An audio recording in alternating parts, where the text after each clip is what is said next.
اللہ تبارک و تعالیٰ نے فرمایا قرآن میں وَلَقَدْ خَلَقْنَاكُمْ ثُمَّ صَوَّرْنَاكُمْ، ہم نے تمہیں پیدا کیا اور پھر اچھی صورت بھی دی، اور صرف پیدا کر کے اچھی صورت ہی نہیں دیا بلکہ قرآن میں مولا فرماتا ہے ثُمَّ قُلْنَا لِلْمَلَائِكَةِ اسْجُدُوا لِآدَمَ، پھر ہم نے فرشتوں سے کہا کہ تم آدم کو سجدہ کرو۔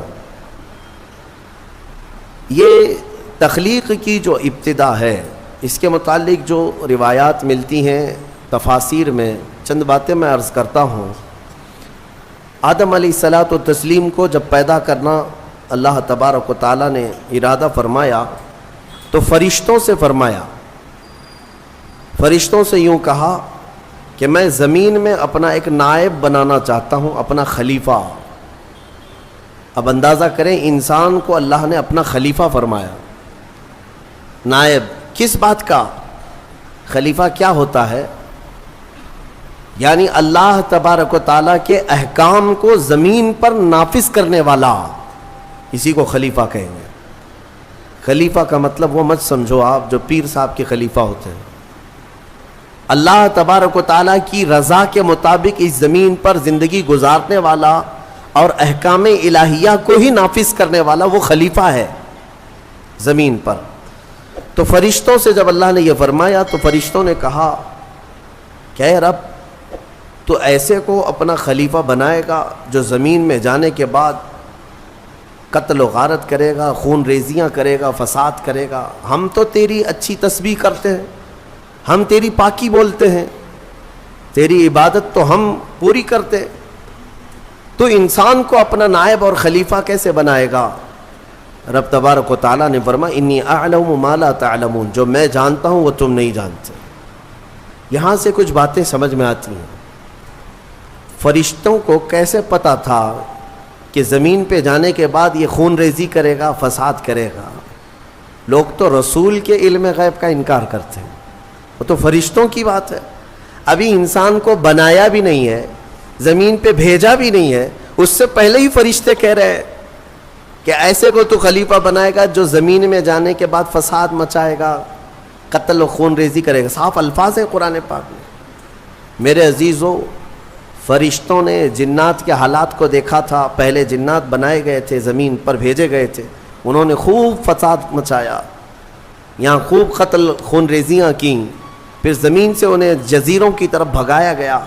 تو تفسیر میں کہا گیا ان واقعات کو دیکھ کر شاید فرشتوں نے عرض کیا ہو، اور بعض نے فرمایا اتنا غیب کا علم تو اللہ نے فرشتوں کو بھی دیا کہ انسان کی وہ فطرت سے واقف تھے، اس لیے انہوں نے یوں کہا۔ اب اللہ تبارک و تعالیٰ نے جو فرمایا میں جو جانتا ہوں وہ تم نہیں جانتے، یقیناً حق ہے۔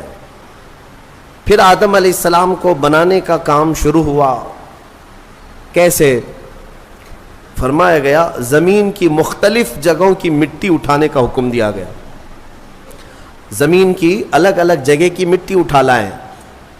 کئی روایات ہیں اس میں۔ جبرائیل علیہ السلام آئے، زمین کی الگ الگ جگہ سے مٹی وہ جمع کر رہے تھے، تو زمین نے بھی رونا شروع کیا کہ مجھ سے مٹی لے جا رہا ہو، اس سے انسان بنایا جائے گا، پھر یہ واپس آئے گا میرے ہی اوپر فساد کرے گا، خون ریزیاں کرے گا۔ پتہ چلا زمین کو بھی معلوم ہے، زمین کو بھی معلوم ہے بعد میں ہونے والی چیزیں۔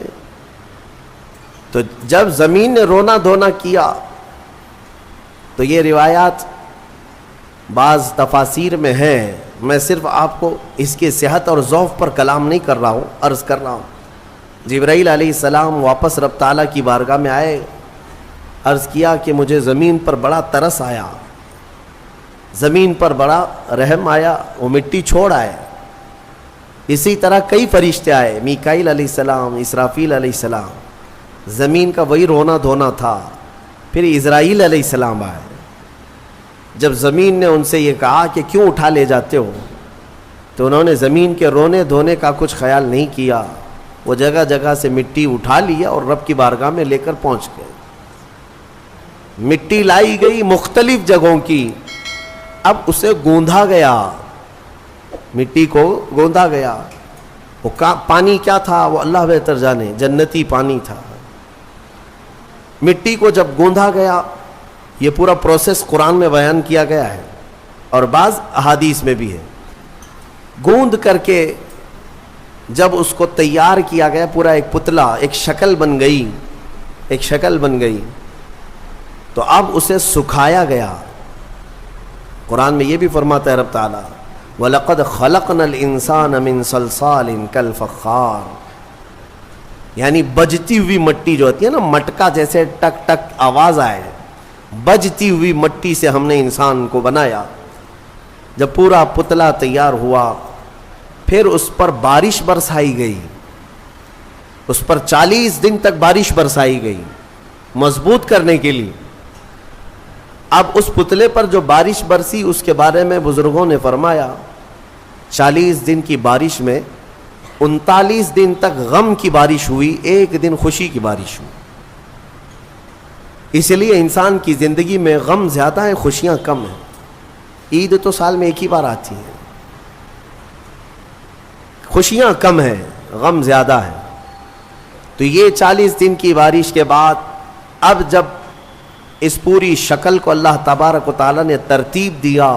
ہاں ایک بات یہ بھی میں بتا دوں، اللہ تبارک و تعالیٰ قادر مطلق مسبب الاسباب، جب وہ دنیا کی تخلیق پر آئے تو کن کہے تو سب ہو جائے. کن فیکون، قرآن میں وہ رب تعالیٰ فرماتا ہے ہو جا تو سب ہو جاتے ہیں. ہو جا، زمین کو اس نے کہا ہو جا تو زمین بچھ گئی. ایسا نہیں کہ الگ الگ بیڈ ڈالا گیا ہو کہیں سے. رب تبارک و تعالیٰ وہ قادر مطلق ہے، کن سے ساری چیزوں کو وجود میں لے آئے. لیکن انسان کو جو بنایا گیا، یہاں پر بھی ہو سکتا ہے کہہ دیا جائے ہو جا تو ہو جاتا، تیار ہو جاتا، لیکن باضابطہ ایک پروسیس سے اسے گزارا گیا ہے. یہ اس کی شان کے لیے. اچھا یہ تو مجھے نہیں معلوم، ہاتھ بنائے گئے، پیر بنائے گئے، پیٹ بنایا گیا، گردن بنائی گئی، سب کچھ تو شکل دی گئی ہے نا، فرشتوں کے ذریعے سے دی گئی ہے. لیکن فرمایا گیا انسان کے چہرے کو اللہ نے اپنے دست قدرت سے بنایا. اسی لیے چہرے کو عیب مت لگاؤ کسی، یہ اللہ کی تخلیق ہے، اللہ کی تخلیق ہے. تم گالیاں دینے میں ایسے ہی کہہ دیتے ہو کہ ٹیڑھے چہرے والا، ہاں نکٹا، کنکٹا، یہ سب الفاظ ایسے ہیں جو اللہ کی تخلیق کو تم گالی دے رہے ہو. چہرے کو عیب لگانا اللہ کو ہرگز پسند نہیں، اللہ کی تخلیق ہے. اور یہ مختلف جو رنگوں کے لوگ پیدا ہوئے یہ مٹی کی وجہ سے ہے. زمین کی مٹی کہیں کی لال ہے، کہیں کی کالی ہے، کہیں کی پیلی ہے، کہیں کی سفید ہے. تو جس کے خمیر میں یعنی جس طرح کی مٹی زیادہ اثر کر گئی وہ رنگ وہ لے کر کے آتا ہے. انسانوں میں بھی کچھ کالے ہیں، کچھ گورے ہیں، کچھ لال ہیں، کچھ سانولے ہیں، الگ الگ شکلیں ہیں. اور الگ الگ یہ رنگ جو ہے یہ مٹی کی وجہ سے ہے. مٹی کی خاصیت جس پر جیسی ہوگی اس طرح کا وہ رنگ لے آئے گا. ہاں اسی لیے اس پر صبر بھی کر لے جاؤ جو رنگ تمہارے پاس ہے، کہ یہ ہماری خمیر میں ہے، یعنی ہماری سرشت میں اس کو داخل کیا گیا اس رنگ کو. یعنی اگر کسی کے کانٹینٹ میں مینوفیکچرنگ میں ہی وہ چیز آ گئی ہو تو بعد میں پاؤڈر لالی لگانے سے کیا ہونے والا ہے. لہذا اس بات کی فکر میں مت رہو کالے ہیں تو میں گورا ہو جاؤں. اور کچھ لوگ ایسے بھی ہیں، میں نے دیکھا ہے انگریزوں کو وہ نمک والی مٹی لگا کر سمندر کے کنارے ننگے سوتے، تھوڑا کالے ہونے کا شوق ہے ان کو، تھوڑا کالے ہونے کا شوق ہے کیونکہ اجلے زیادہ ہے، اور ادھر کالوں کو گورے ہونے کا شوق زیادہ ہے. اس کا مطلب یہ ہے کہ یہ کسی چیز میں انسان قناعت نہیں کرتا، اسے صبر نہیں ہے، کسی چیز پر یہ راضی نہیں ہے. تو بہرحال اس بات پر راضی ہو جاؤ کہ میرے مولا کی تخلیق ہے یہ، اور اس نے جیسا پسند کیا ویسے مجھے بنایا. بس اس بات پر صبر آ جائے گا. کوئی بھی اپنا چہرہ آئینے میں دیکھے تو دعا بھی میرے آقا نے کیا سکھائی پتہ ہے؟ دعا بھی چاہے کالے آدمی ہو، گورے آدمی ہو، کسی بھی طرح کے ہو، ایک ہی دعا حضور نے تعلیم دی، ایک ہی دعا. آئینہ دیکھو تو یہ دعا پڑھو، اللہم حسنت خلقی فحسن خلقی. اے اللہ تو نے میرا چہرہ کتنا اچھا بنایا ہے، مولا اسی طرح میرے اخلاق بھی اچھے بنا دے. یہ دعا حضور نے فرمائی. تو کیا کالا آدمی یہ دیکھ کر کے دعا نہیں کرے گا؟ سانولا نہیں دعا کرے گا؟ ہر آدمی یہی دعا کرے گا کہ اے اللہ تو نے میرا چہرہ کتنا اچھا بنایا، کتنا اچھا بنایا. ہاں دعا یہی کیا کرو کہ اللہ نے سب کے چہرے اچھے بنائے. تمہیں اندازہ نہیں ہے. اور چہرے کو عیب لگانا اتنا گناہ ہے. میں آپ کو بتاؤں، آپ کی کیفیت جو ہے نا، آپ کی کیفیت، آپ اتنے خوبصورت ہیں، اتنے خوبصورت ہیں جس کا آپ کو خود کو اندازہ نہیں ہے. خلیفہ ہارون رشید نے اپنی بیوی سے ایک دن رات میں 14ویں کا چاند چمک رہا تھا. باہر یہ لوگ رات میں سوئے ہوئے تھے. بادشاہوں کو ایسی کبھی نہ کبھی شرارت سوچتی ہے. کہہ دیا کہ بیگم اگر تو یہ 14ویں کے چاند سے زیادہ خوبصورت نہیں نکلی تو تجھے طلاق. اگر بیوی اس سے زیادہ خوبصورت نہیں نکلی تو تجھے طلاق. آپ یہ جملہ نہ کہیں. وہ خلیفہ تھا، وہ بادشاہ تھا، اس نے کہا اب طلاق کا لفظ یہ معمولی نہیں ہے، گالی نہیں ہے، یہ گولی ہے. ہاں بعض لوگ یہ سمجھتے ہیں گالی دینے کے لیے بیوی کو طلاق کہا ہے. میاں گالی نہیں ہے، یہ رشتے ختم ہو جاتے ہیں. دوسرے دن یہ مسئلہ اٹھا. ملکہ نے، بیگم نے مسئلہ رکھا کہ آخر میری طلاق ہوئی یا پھر میں نکاح میں ہوں. یہ کیسے پتا چلے گا کہ میں چاند سے زیادہ خوبصورت ہوں کہ نہیں؟ یہ کون بتائے گا؟ تو بہت سارے علماء اس بحث میں مشغول ہو گئے. سبوں کو عاجزی آ گئی. بڑے فقیہ تھے اس زمانے میں، ایک بہت بڑے فقیہ. ان کے پاس جب یہ مسئلہ پہنچا، غالباً امام شافعی رحمۃ اللہ، تو ان کے پاس یہ مسئلہ پہنچا تو یہ جو بڑے فقیہ تھے انہوں نے پوچھا کہ کیا مسئلہ ہے. کہا کہ ایسے ایسے خلیفہ ہارون رشید نے کہا ہے. تو انہوں نے پورا مسئلہ سننے کے بعد کہا جاؤ طلاق نہیں ہوئی. کہا وہ کیسے؟ کہا اس لیے کہ زبیدہ ہی نہیں، بہت سارے لوگ چاند سے زیادہ خوبصورت ہیں. کیوں؟ کہا قرآن میں اللہ نے فرمایا لَقَدْ خَلَقْنَا الْإِنسَانَ فِي أَحْسَنِ تَقْوِيمٍ، ہم نے انسان کو سب سے اعلیٰ صورت میں پیدا کیا ہے. سب سے اعلیٰ کا مطلب وہ چاند سے بھی اعلیٰ، چاند سے بھی حسین پیدا کیا ہے. تو ہر انسان کو اللہ تعالیٰ نے چاند سے بھی زیادہ اعلیٰ صورت عطا کیا ہے. لہذا چہروں کو عیب لگانا چھوڑ دو اور اللہ تبارک و تعالیٰ کی رضا پر راضی رہو. چہرے کی تخلیق کس نے کیا؟ وقت سے باقی پورے انسان کی تخلیق اللہ نے کیا، لیکن خاص چہرے کو اللہ نے اپنے دستے قدرت سے بنایا. اب آگے کی بات سنیں. پورا انسان تیار ہوا، اس میں روح پھونکی جانی تھی. اس انسان کو بولتا ہوا، چلتا ہوا اور روح والا بنانا تھا. تو فرمایا گیا کہ ان کے پیشانی پر، ان کی ناک سے روح کو ڈالا گیا. روح کیا چیز ہے؟ روح کو دیکھا آپ نے؟ روح کو دیکھا ہے؟ ہاں اس مسئلے میں تو ساری دنیا آج بھی پریشان ہے. قرآن میں بھی یہ سوال کیا ہے، صحابہ نے آ کر سوال کیا تھا اور اللہ نے جواب بھی دیا. آج دوسری قوموں والے بھی اس بات کو مانتے ہیں کہ آتما ایک نراکار ہوتی ہے، یعنی دکھتی نہیں ہے. روح دکھتی نہیں ہے، لیکن ہے کیا چیزیں؟ تو رب تبارک و تعالیٰ نے فرمایا یسألونک عن الروح قل الروح من امر ربی. اے محبوب آپ سے لوگ روح کے بارے میں سوال کرتے ہیں، آپ فرماتے ہیں روح اللہ کا ایک حکم ہے، یہ نور ہے. جس طرح روشنی پھیلی ہوئی ہے پکڑ میں نہیں آتی اور پتہ نہیں چلتی، روح اسی طرح ایک نور ہے. جب اس روح کو اس جسم میں ڈالا گیا تو بعض بزرگوں نے فرمایا کہ روح باہر نکل آئی. کہا کہ اندر بہت اندھیرا ہے، اندر مٹی کا بنا ہوا انسان، اندھیرا بہت ہے. روح نور ہے، مٹی میں اندر اندھیرا ہے. تو پھر دوبارہ ڈالا گیا، پھر وہ روح قرار نہ پائی، باہر نکل آئی. تو مفسرین فرماتے ہیں پھر آدم علیہ السلام کی پیشانی پر نور محمدی کو رکھا گیا. اللہ تعالیٰ نے اپنے حبیب پاک صلی اللہ علیہ وسلم کے نور کو آدم علیہ السلام کی پیشانی میں ودیعت فرمایا، پھر روح کو ڈالا گیا. اب روح جا کر جسم میں قرار پائی اور پھر آدم علیہ السلام کو سب سے پہلے ایک چھینک آئی، اور چھینک آتے ہی سب سے پہلے آپ کی زبان سے ایک جملہ نکلا الحمدللہ.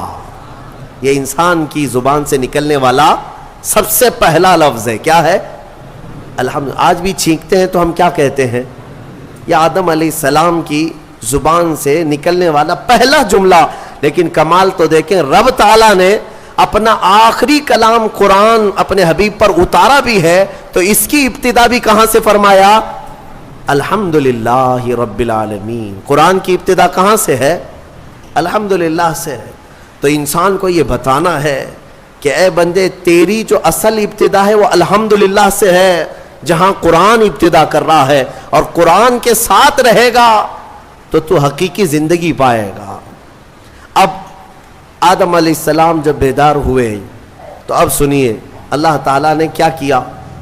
رب تبارک و تعالیٰ ان کے سامنے دنیا کی ساری چیزوں کو پیش کیا، جو جو ہونے والی تھی یا جو کچھ بھی، سب کے نام سکھا دیے. وعلم آدم الاسماء کلہا، سب چیزوں کے نام آدم علیہ السلام کو سکھا دیے.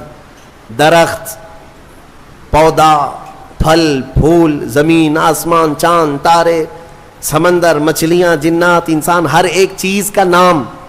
جو بھی دنیا میں چیزیں ہیں سب کے نام آدم علیہ السلام کو سکھا دیے. اب اس میں کیا کیا چیزیں ہیں، سب چیزیں کا مطلب کیا ہے؟ سب آ گیا نا. ہمارے بھی نام سکھائے ہوں گے اللہ نے، تمہارے بھی نام سکھایا. اب مسئلہ یہ تھا کہ فرشتے جو پوچھ رہے تھے نا ایسے کو کیوں خلیفہ بنائے گا، اب فرشتوں کو اللہ نے بلایا، آؤ. پھر یہ دنیا کی چیزوں کو فرشتوں کے سامنے پیش کیا گیا. بتاؤ اس کا نام کیا ہے، اس کا نام کیا ہے. نئی نئی چیزیں فرشتوں کے سامنے پیش کی گئیں تو فرشتے کہنے لگے قالوا لا علم لنا الا ما علمتنا، مولا ہم کو تو اتنا ہی معلوم جتنا تو نے سکھایا، یہ سب چیزوں کا تو علم نہیں ہے، ہمیں پتہ نہیں ہے. تو پھر آدم علیہ السلام سے کہا گیا آدم تم بتاؤ، انبئہم باسمائہم، آدم ان کو یہ سب چیزوں کے نام بتاؤ. آدم علیہ السلام نے ناموں کی ابتدا جو کی، حدیث میں ہے، موجود ہے تفسیر میں، ساری دنیا کی چیزوں کے نام آدم علیہ السلام نے فرشتوں کے سامنے بتا دیے. جب ساری چیزوں کے نام بتا دیے تب فرشتوں کو حکم ہوا اب آدم کو سجدہ کرو. آدم علیہ السلام کے سامنے سارے فرشتے جھک گئے، سجدے میں چلے گئے. لیکن ایک بات بتا دوں، یہ سجدہ تعظیم کا تھا، عبادت کا نہیں. عبادت کا سجدہ کس کے لیے ہے؟ صرف اللہ کے لیے. سنی جانتے ہیں الحمدللہ اللہ کے علاوہ کسی کو سجدہ جائز ہے؟ نہیں جائز، صرف سجدہ اللہ کا ہے. لیکن آدم علیہ السلام کو جو سجدہ کرایا گیا تھا وہ تعظیم کا سجدہ تھا، ان کے علم کی تعظیم. اب حکم جو ہوا ہے وہی قرآن میں آج ہم نے پڑھا ہے. اللہ نے فرمایا سب کے سب سجدہ کرو، سب سجدے میں چلے گئے. پتہ ہے ایک تھا ابلیس جو غرور کی وجہ سے سجدہ نہیں کیا، کھڑا رہا.